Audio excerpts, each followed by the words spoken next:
Hello and welcome to Unit 5.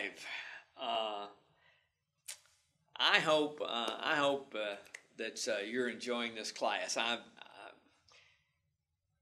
Asynchronous format to me is a lot more interesting and a lot more fun. It doesn't tie up a night of your time with your family, and it doesn't tie up a set night because I know a lot of people work different shifts. And I just find out that I like this a lot better.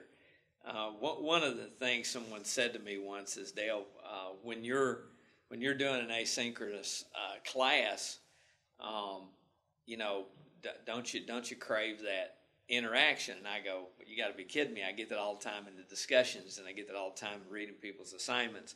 Matter of fact, in an asynchronous class, you can't hide. It's not a class of 20; it's 20 classes of one. So you get to hear what I'm thinking through both answering and grading your papers. You get to hear what I'm thinking in the lecture. I get to hear what you're thinking by your discussions, and I just think it's a great way to learn. But since we're talking about learning, the natural thing to talk about next is training, and you're looking at some training in this week's reading. You know, we pick up little things that people say, and we start to adopt them and adapt them to truth. For example, here's one I really like. You can't teach an old dog a new trick. Interesting statement.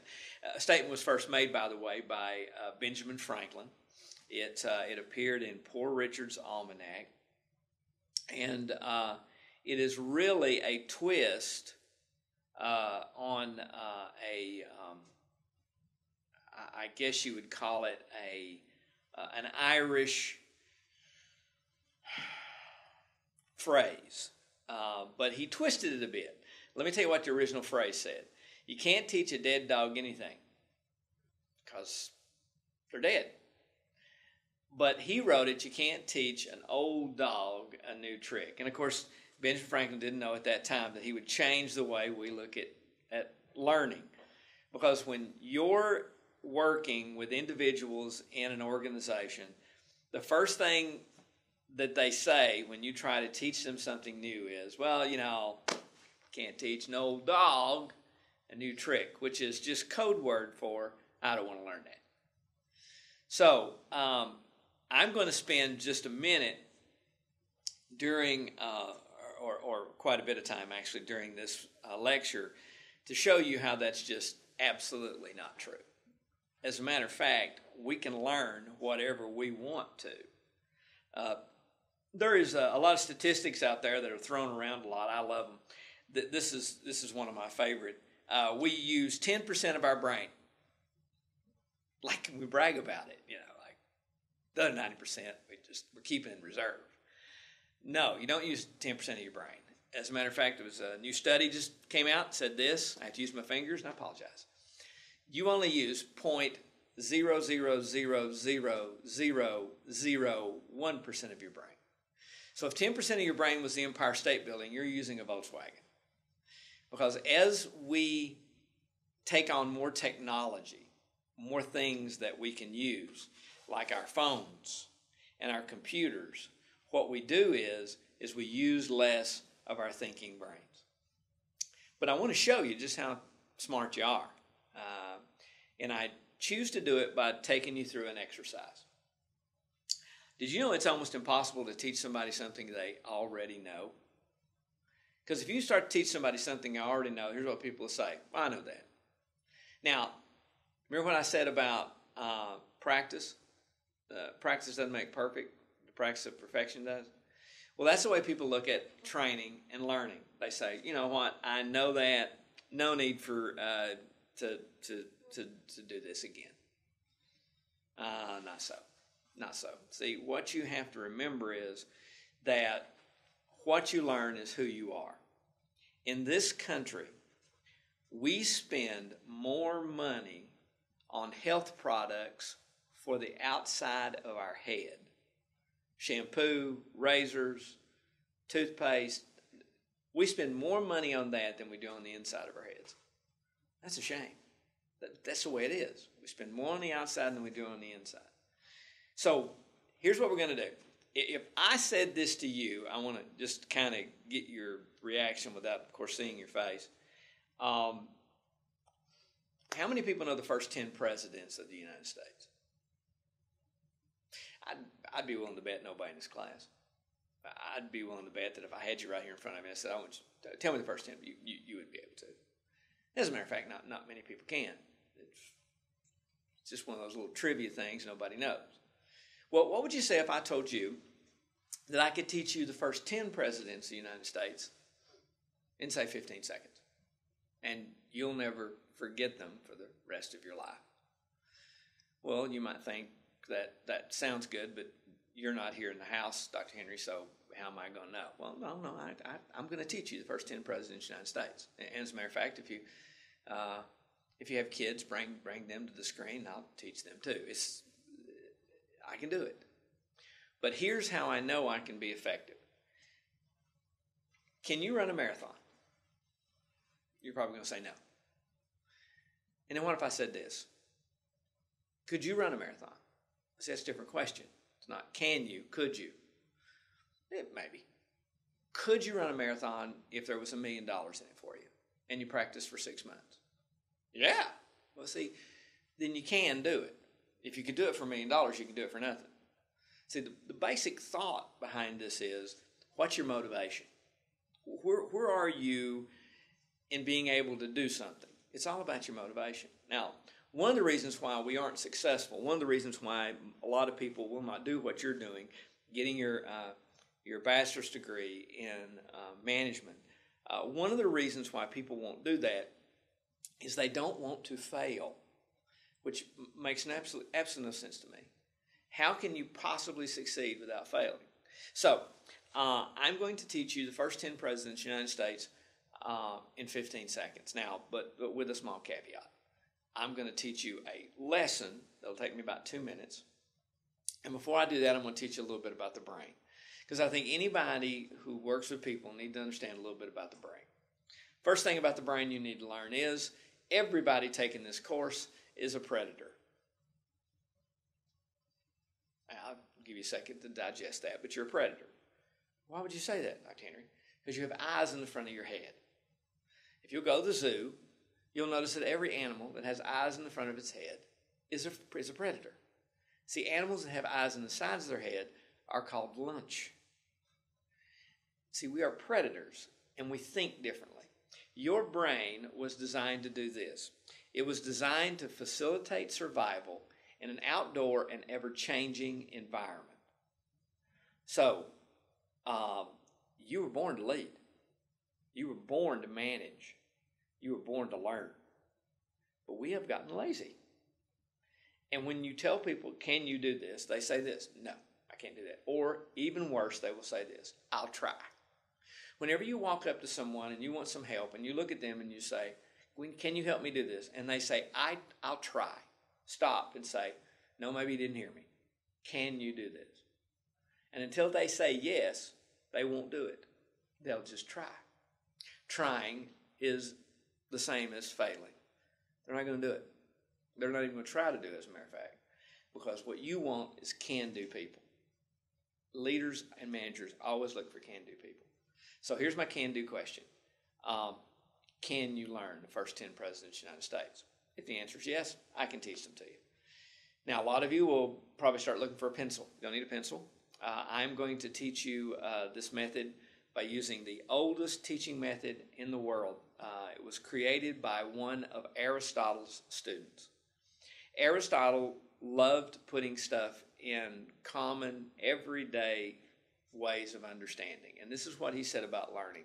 Learning is the true application of what you know. Now, do you know what makes a good employee? Yes. Do you know how to best meet the objectives of your company? Yes. Do you know how to constantly lead on a daily basis? Yes. Will you do it? I'll try. See how that works? If it's not yes, then you're not going to be able to be a leader. You're not going to be able to manage properly. You're just taking the course. You're checking off the boxes. You're doing the least you can do. I don't want you there. I want you to learn. So, here's a little lesson on the brain. Here is your brain. It's the size of your fist with your hand on the top. Now, I know a lot of you were hoping for something bigger, but that's the size of it.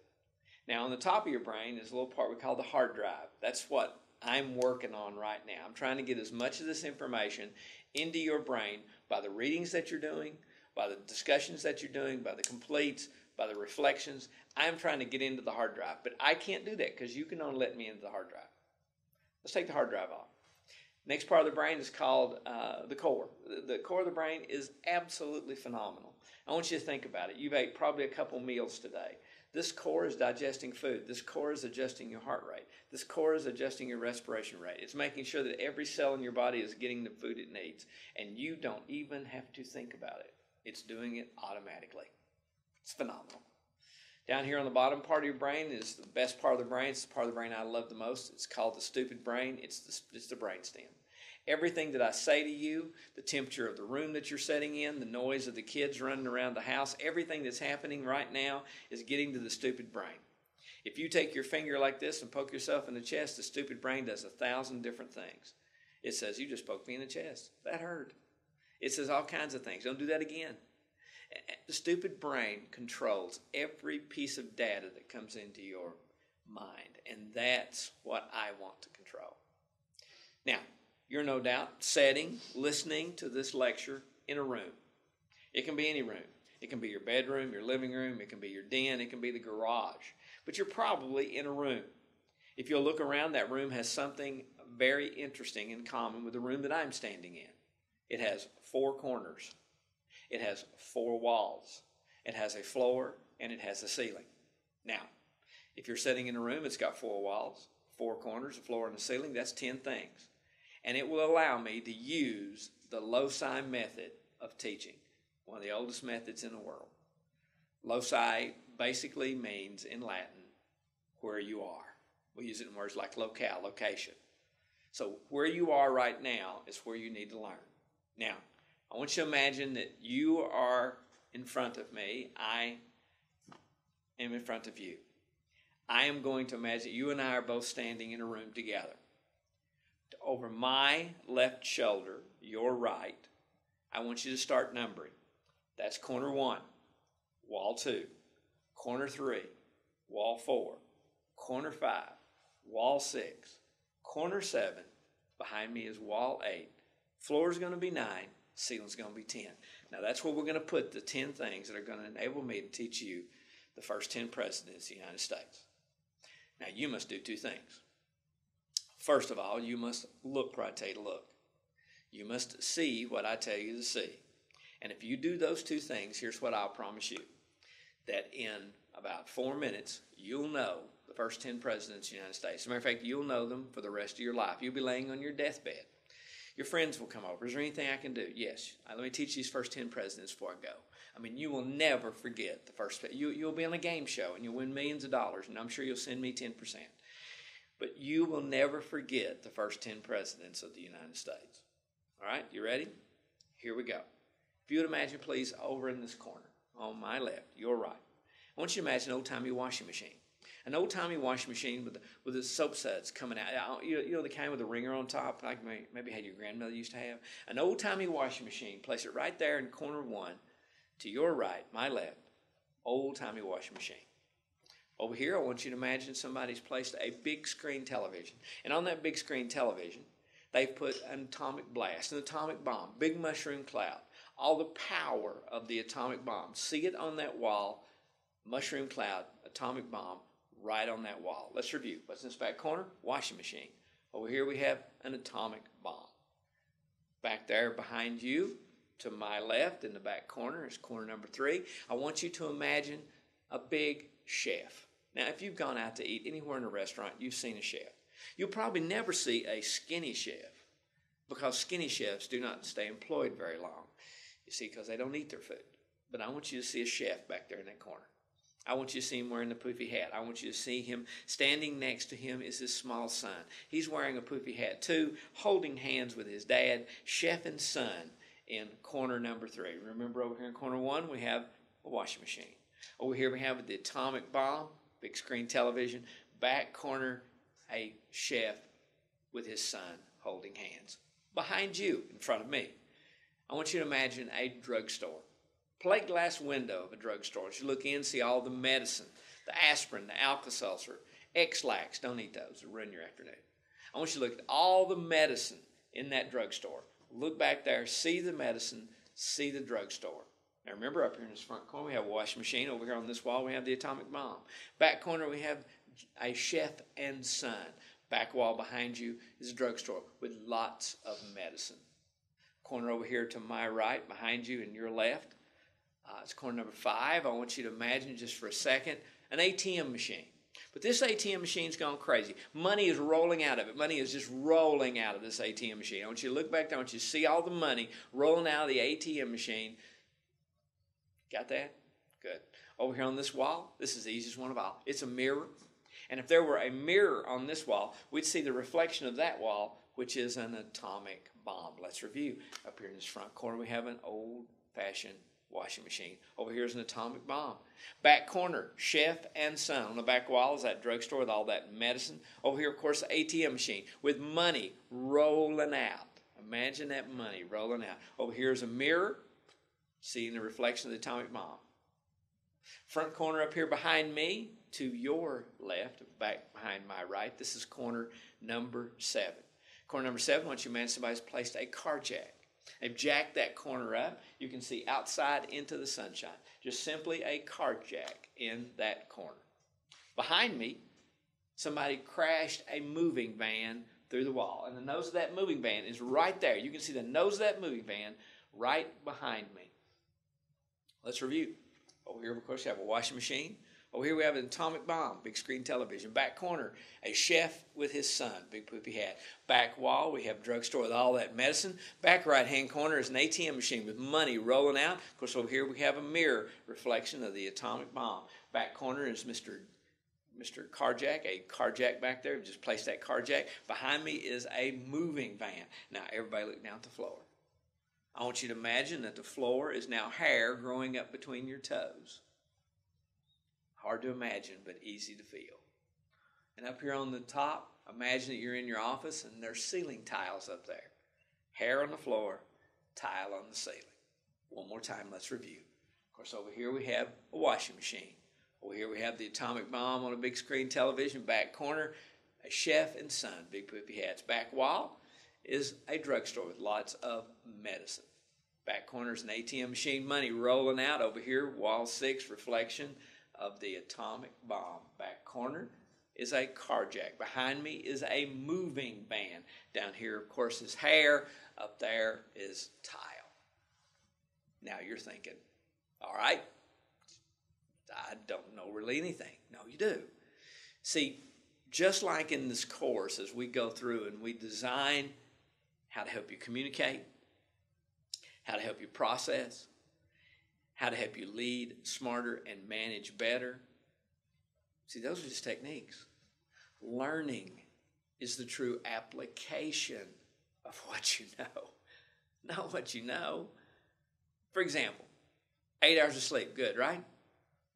Fruits and vegetables, good, right? Exercise, 30 minutes every day, good, right? Did you do all those good and right things 5 times last week? Probably not. See, learning is the true application of what you know. All of us talk to our children. They've been in school all day. What did you learn in school? Nothing. See, they're telling you the truth.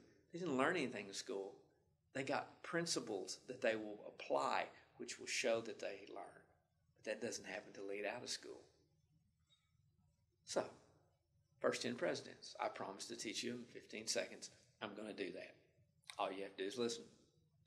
All you have to do is have fun. You don't even have to try. Just have fun. Here we go. You ready? 15 seconds. I'm going to do it twice. Third time, I'm going to say all together now. When I say all together now, I want you to recite them with me. Here we go. Just me, 2 times. Just listen. Of course, over here we have Mr. Washington, the washing machine. Over here is Mr. Adams, the atomic bomb. Back corner, Mr. Jefferson, chef and son.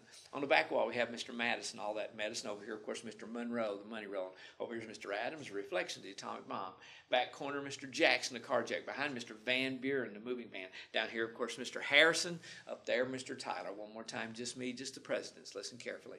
Washington, Adams, Jefferson, Washington, Adams, Jefferson, Madison, Monroe, Adams, Jackson, Van Buren, Harrison, and Tyler.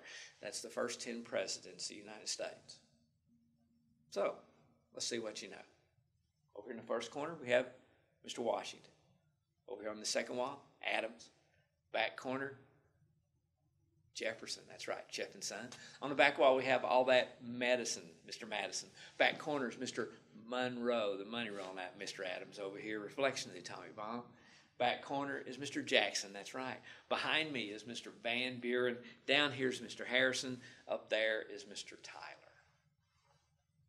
Now, a lot of you are sitting probably next to your computer and going, wow, why didn't someone teach me that when I was younger so that I would remember that?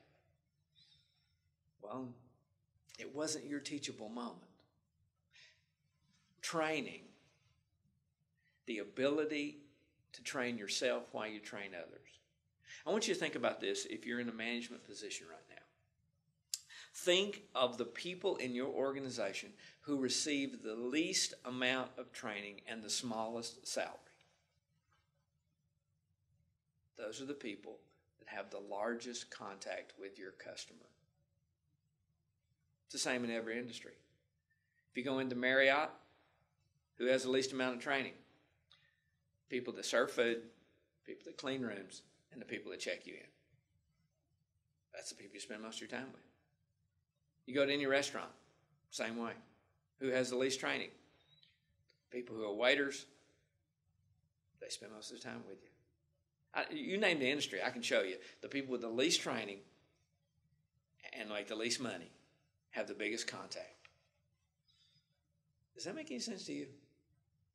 See, I think we should take the point of contact people and give them the most training. I think we should tell them exactly how we want our customers.